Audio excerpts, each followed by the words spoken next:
Hi, everybody. This is Erica Mello and Susan Clinton, and welcome to episode number 148 of Tough to Treat. And just a short intro. This is a conglomeration of many patients, and it's about focusing on your patient's dominant pattern and positioning them for success in an exercise program.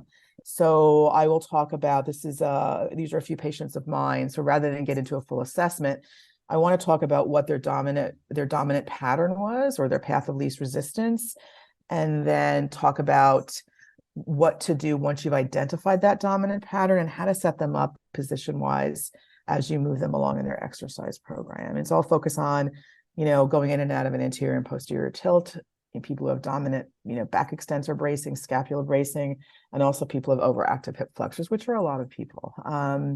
And Susan, I think that's it. So we just have our website. We're still, our website's still around, toughtotreat.com. And I recently taught this weekend, actually, and a lot of people were asking about the website. And so if you have any questions about anything with regarding to clinically, type in those keywords into our search bar on the website, and you'll come up with 147, or it'll search through 147 of our episodes, and and you'll find a few that will what's the word I'm looking for, Susan, that will be interesting for you. Anything else? That's Nope, it, I think right? that's it. Okay, enjoy the episode.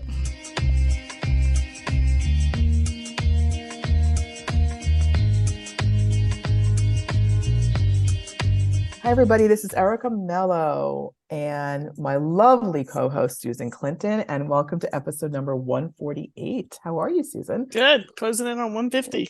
Yes, I know.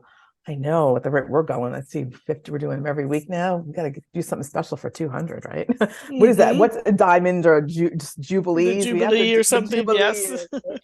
So, yeah, we'll get right to it. I actually taught this week, and I was telling Susan I haven't taught in person since, well, I haven't here in the city with just some students, but not in person since for a while. So it's nice getting back into it.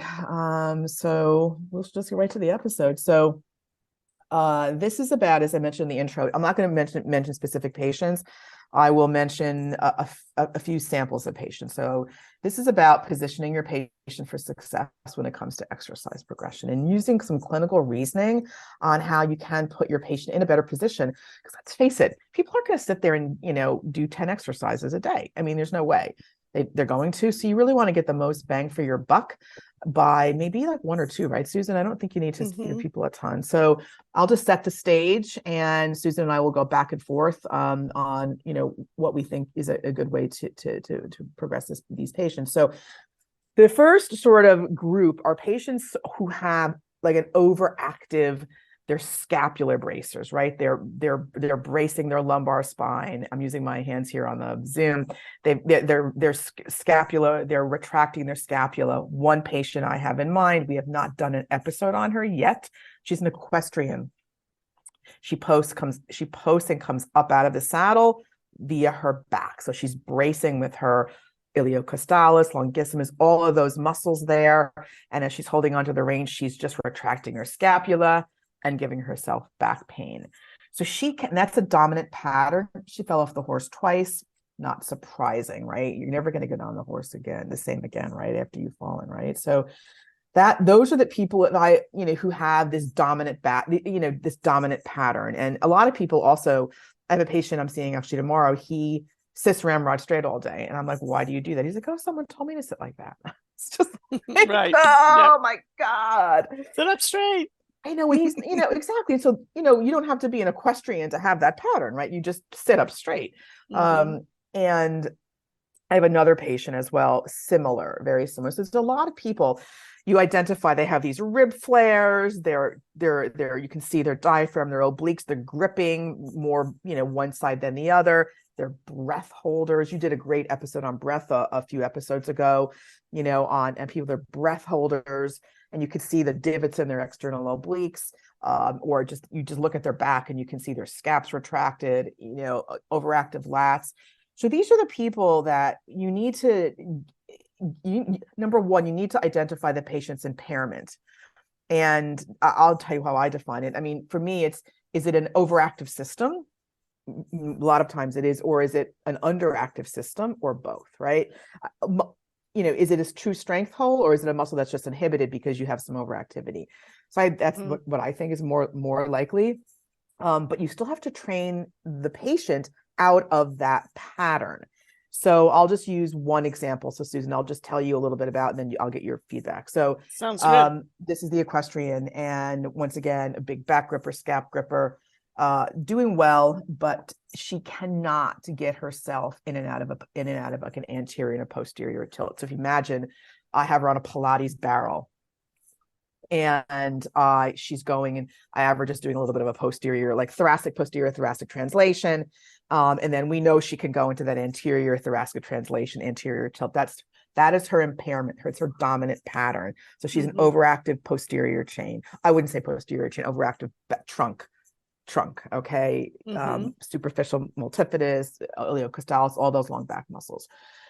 So what I did was, and at this point in her program, she could not, for example, lie on the Pilates reformer and do a leg press, both legs on the bar, just any leg press, without jamming her back into the table or the reformer bed or on the floor, right?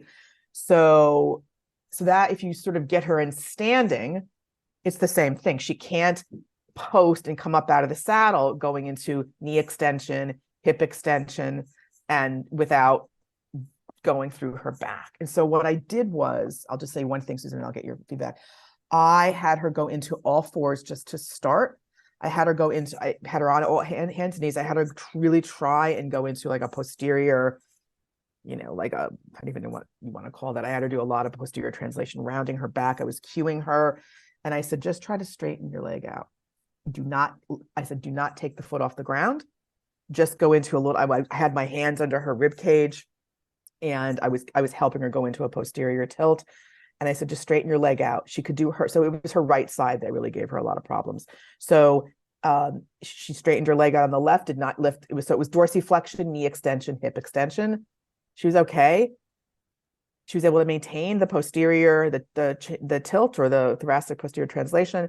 I had her do it on her right. She couldn't straighten her leg out. She got 50%, and then she was fighting it. So do you have any comments on that? Because I'll keep going if you don't. I mean, so when she sits, does she sit on one side more than the other? Yeah, she's translated left on the horse. Okay.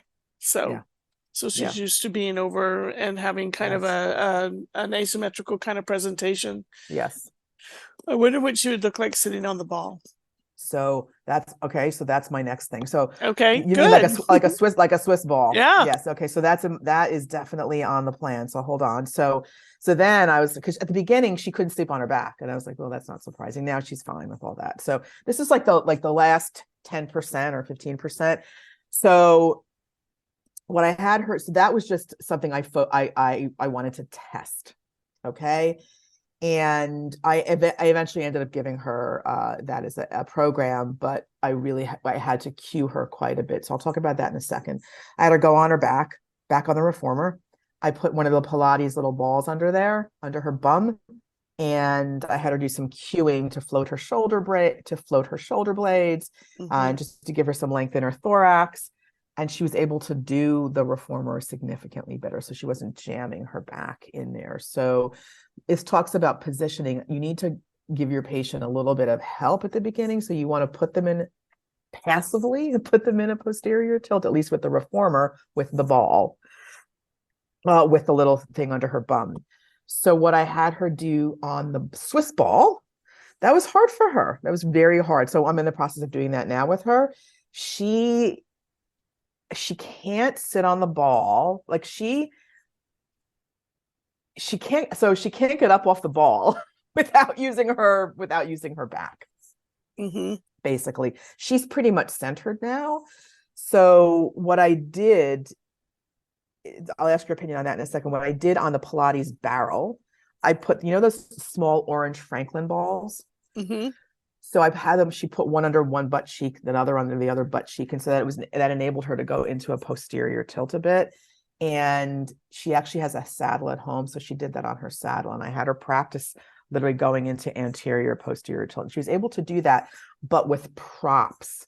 And so that is why that's sort of the thrust of this episode is, how can we position these people so they can at least do something that we want them to do, and then slowly take away that guidance. So do you have any thoughts, Susan, on any of that? Yeah, I think it's interesting that, the reason I thought about sitting on the ball was, getting her upright, because it's a great idea. Even though she has the issue laying down and she has it in other places, the meaningful piece for her is upright.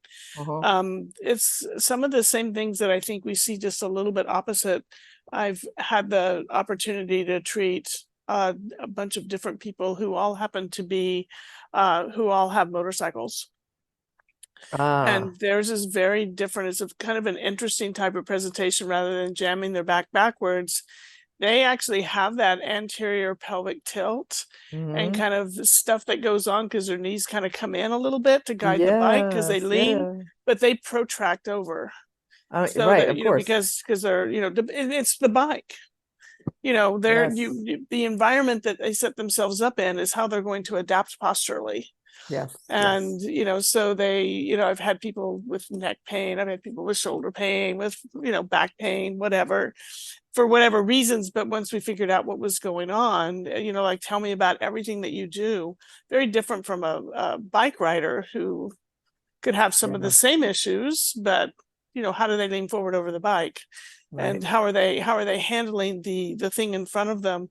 And I know before this episode started, you and I talked a little bit about the rowing machine, and putting somebody like your client on the rower. She's probably going to show her dominant pattern very quickly, because she's probably can't pull she probably can't pull on the rope with her arms without going into retraction into her spine and extension into her trunk.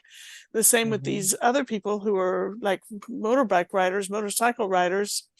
It's the same thing, only they protract. They just use protraction to do the motion. So it's one of those things. It's like, okay, so what do we do position wise with them? And I love what you were talking about, putting something under the seat to help them begin to work wherever their point of contact is for stability for them. And just to kind of get them to be able to experience something a little bit different, and then begin to move those away. In the case of the rowing machine, you may need to say, is this something that needs to be strengthened? If they can't get in a different position, they can't do it differently. Is this an appropriate exercise? They do this really well, but it feeds into their dominant pattern. How can we do something that doesn't feed into their dominant pattern? So for instance, for her, I think it'd be really interesting to put her on the rower sitting, going backwards. Yes. Almost like yes, I see what you mean.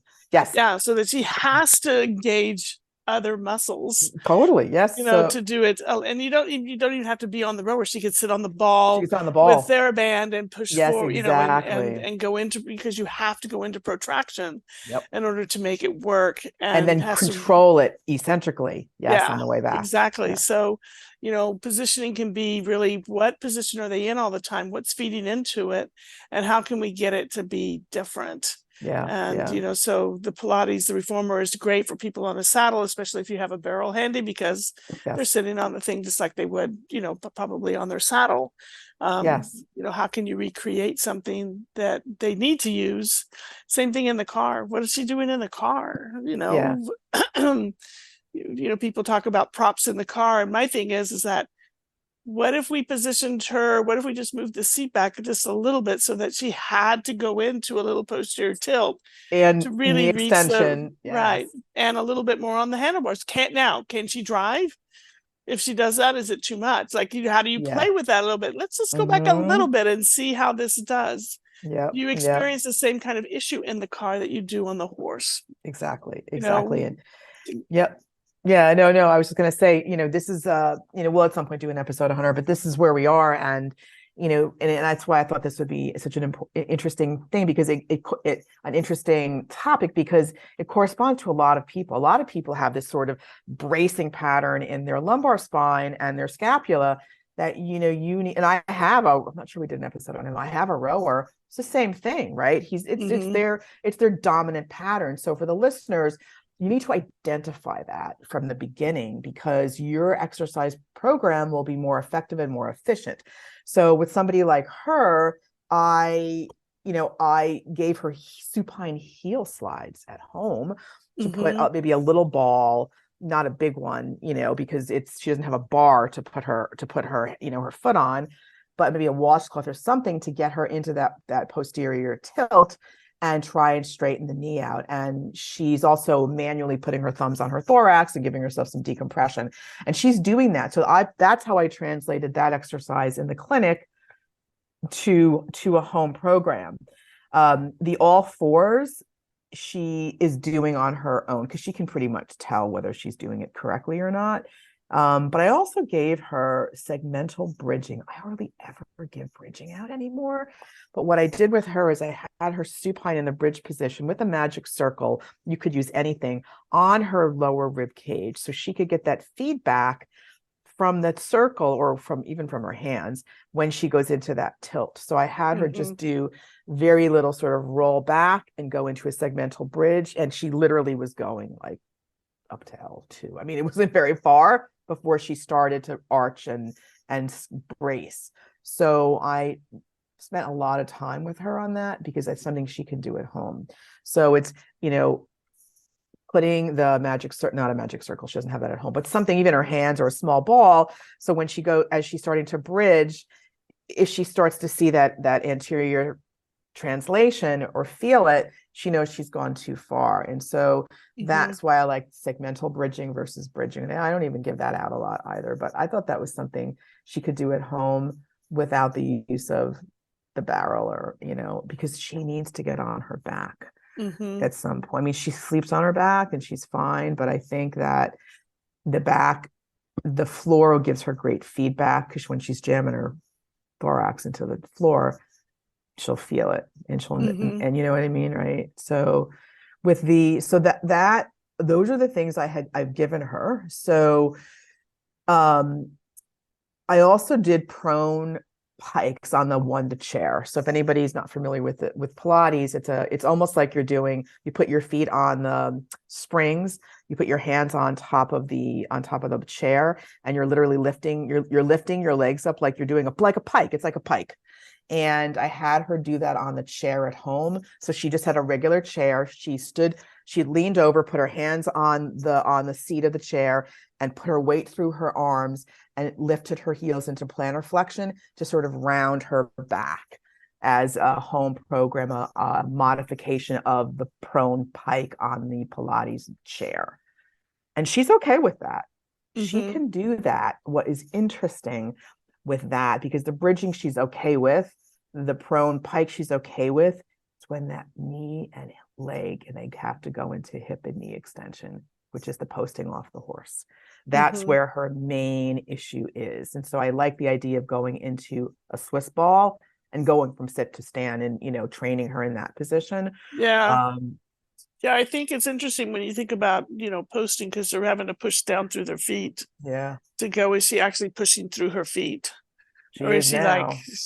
But I mean, no, in the beginning, she's weak. She's weak in her right hamstring and her right glute, for sure. Yeah. And if they're not pushing correctly down, if she's translated over left, she's never going to get in position for it. But another thing that works really well is to have them stand on a step, put the TheraBand under their foot, tie it up either above them, or you can even use those bigger bands, so that they're standing on a step. Just put her right foot into the band so that there's resistance, and she just simply steps down through that resistance. So if she has to control it coming up too. Okay, so her left leg's on the step, her right foot's in the band. Yeah. Okay. Okay, so you're getting, so she has to do something actively. And she can't use her back in that position, because if she does, she can't push it down. So it makes her brain have to figure out, how can I push my foot down to the ground? Yeah, that's and exactly what position do it, because if I go into my regular position, I can't do it. I would have her do it on both sides though, so that she can actually stay on the right side while the left side is working, and not just shift over and let the left side do all the work. Exactly. So that she has it on both sides. You could do it going down in front, going down in back, going down to the side, If you've got that barrel, why couldn't you do it there? Like if she's sitting on the barrel, can one of those bands go under her right foot and her left foot and be hooked up there? And can she press down into them like she would be posting? Yeah, she brought her stirrups once. We put the stirrups over there, but that's a great idea. And I like the fact because she originally loaded her left side, sat on the left side. She's more centered now. But that doesn't mean we need that we're good. She needs to retrain that right side because she hasn't loaded it. Yeah. So I like the fact of doing the step downs on both sides because when she's pushing with the left, it means she's forced to stand on that right side and train her brain and find her sense of center. So that's an excellent one. I love that because that's the impairment with her. She is weak. This girl's weak in hip extension, knee extension, dorsiflexion when she's coming into and out of a posterior tilt. That's how specific I've gotten with this girl. But you're going to get that specific when someone has these goals. And for the listeners, you use the clinical reasoning to figure out what is the impairment, what do I need to do, not just general exercises at this point, right? Yeah, and I think the other thing, like you had her doing the pike sit, with her hands on a chair. You could increase that by putting her on a Bosa ball to do those pikes, so she has some resistance and has to balance, one Bosa ball under each foot as she goes into a pike on the chair. Oh, that's a good one. Yeah, because then she has that. Then it's like, okay, now if there is a foot driver in there or something, then you can kind of begin to work on that. And that's kind of nice too. The other thing is that you can actually have them put their whole body down onto a desk or the plinth or something, and they can work on putting the ball behind them against the wall and push it into the ball to get that hip knee extension, but in a different scenario. So they're having to get it without they're prone on their trunk. So, they've got the feedback to keep their trunk down, and they're doing hip extension and knee extension by pressing a ball into the wall behind them, can be another way of getting that particular motion out of context of the way that they're doing it, so that, so the brain can't just pull that old pattern in to do it. It's impossible to do that. Exactly. And so the ball is against the wall, Susan? Yes. Yeah. So, I actually use something similar to that for people who are working on hopping for running, and I'll get them in quadruped and lined up to where the ball is against the wall and their foot is on the ball. The other knee is down. And they're working on starting to rock and they're pushing into the ball with that extended leg. Yeah. So it's kind of, and they have to, they can't keep their knees stiff. They have to kind of, but just to get that translation through their body, because they can't do it. If you see that they can't hop on one leg, up against gravity, we got to retrain, but we have to do it in a way that's going to be proprioceptive and all the other pieces too. And you're talking about a horse that's moving and her moving with the horse and all of the pieces in between. And so the work that you're doing there with her is, using everything that you have for her to be able to generate new and different movements, so that she's not stuck in the same old pattern and her brain isn't maybe being overprotective in that pattern, to help change things up for her, but in a meaningful way, which is I think really important here. Yeah, and I think it's a protective pattern for sure. She's fallen off twice. Who wouldn't want to protect their back after they've fallen off twice, right? I mean, that's a definite, that's a protective mechanism. And I think that the sort of the overarching theme is identify the impairment, and that may just change as you go on, but design an exercise and program that will set your patient up for success and not frustration, in a way that if I just had her supine, without anything under her bum, she would just be a waste of time. She'd be overactivating the things I don't want her to overactivate. And having said that, the last example I want to give, and this is, this anterior posterior tilt, I think is extremely common. So, for the listeners, really think about, if your patients have any of these overarching, dominant patterns, how would you position your patients in a way to take out, quote unquote, that dominant pattern and force them to use new brain maps, right? New brain maps. That's where we're changing brain maps ultimately. So the only other one is for me is what I do with positioning. I have a lot of patients who I think we all do, overactive hip flexors, obliques. If they need to start activating their hip flexors, what I do sometimes I love pillows. I put 2 pillows under their bum and I have them go get tabletop against the wall. So their feet are in a 90-90 on a wall. There are 2 pillows underneath their bum, which puts them in once again, a posterior tilt a little bit, right? And then they go into bent knee raise, bent knee fallout. So they're not really overactivating psoas in that position. And I use that like a heck of a lot for hip drivers or for patients who have an overactive system there. Do you have any ideas on that, Susan, that you would do as well? Yeah, because I think the iliacus is also a big issue with that problem there, and how they pull, the pelvis. Is the pelvis moving before the knee moves, before the hip? Does the pelvis posteriorly rotate before the knee even comes up? Like the pelvis should not be posteriorly rotating crazy if you're doing knee flexion, knee to chest, until you get to a certain point. And if they're over, if that what's happening there. And so the iliacus can be a piece of it, but the other piece of it is, are they side bending to the same position when they do it? Because the psoas is going to be the same side bender. So you can take them out of that a little bit by having them side bend to the opposite side. So then they can work on that. It's like, does it clean it up? Does it make it better? What's happening? Do they shorten, their lumbar spine in that, as they go to raise their knee up? On that same side. What can you do there to begin to change that a little bit? One of my favorite things to do is to have them stand and put the side that they're overworking on a step in front of them. And so we're already starting off, on the other side. Put the step on the other side.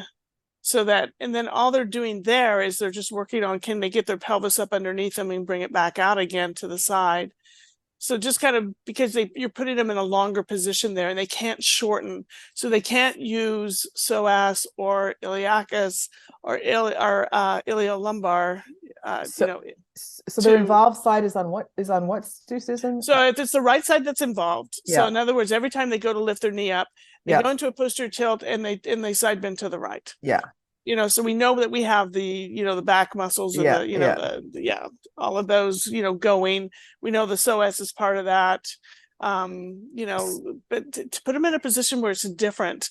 So instead, what I want them to learn to do is I want them to learn to just stand and as they start to move, not go into those positions, but you can just start with them, put the other foot up on a stool. So that forces the other side to be a little bit more shortened. And so now they have to be lengthened. And what can we do there? Can they go up and down on their toes? Can they can't lift their foot up because their other leg is up, but can they just play with their pelvis? Can they go into anterior tilt? Can they go into a posterior tilt? Can they bring it up underneath them? Because oftentimes when they're doing those types of things, they're also, when they go into stance, they're like, kind of abducted already before, adducted already before they even can do anything on that side. So, and that's a nice progression of the tabletop, because you're taking away the support there completely. Just looking at how can I get this spine a little how can I get the primary movement happening? So what they're doing is that side is overcompensating for something else. Because if it's a primary mover and it's not helping them move better, or they're not achieving the movement, it's like when people are raising their arm and they're lifting their shoulder up to their ear. It's kind of like, we don't want the shoulder to go up first, we want the arm to go up first. So how can we get that whole thing to change there and set them up in position wise, so that, and it may be that they, that we put that side, they just lift their heel up, when they're standing, and then they just start lifting just heel and foot up, and maybe they don't go for the whole thing. And how can they begin to learn to control, while they're working that way? I love that. I was just thinking, I had a patient, oh God, it was probably about 4 years ago now. I ended up I was well into the program, very similar, but I had him in a bridge position. So he just did a basic bridge. So it was his right hip.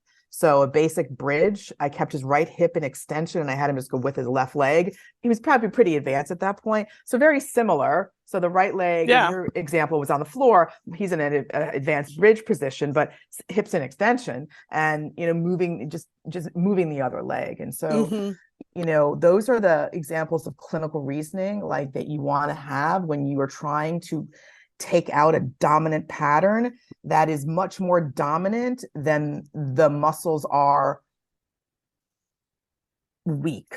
Do you know what I'm saying? So it's not like they have a weak muscle and they need to train hip flexors. No, they need to train it in a pattern where to take out their dominant pattern. I hope that makes sense for people. Yes, 100%. Yeah. So I think that this was an interesting episode. I see, when I was teaching this week and I had a bunch of questions on like exercise and how to position people. And I was like, this would be a good episode because this can be very frustrating as you go along with your clients. They're almost there, but they're still doing that dominant pattern, but much less. But so clinically reason, see what you've given your patient and see if you can modify it or tweak it a little bit to sort of take out that dominant pattern. Right.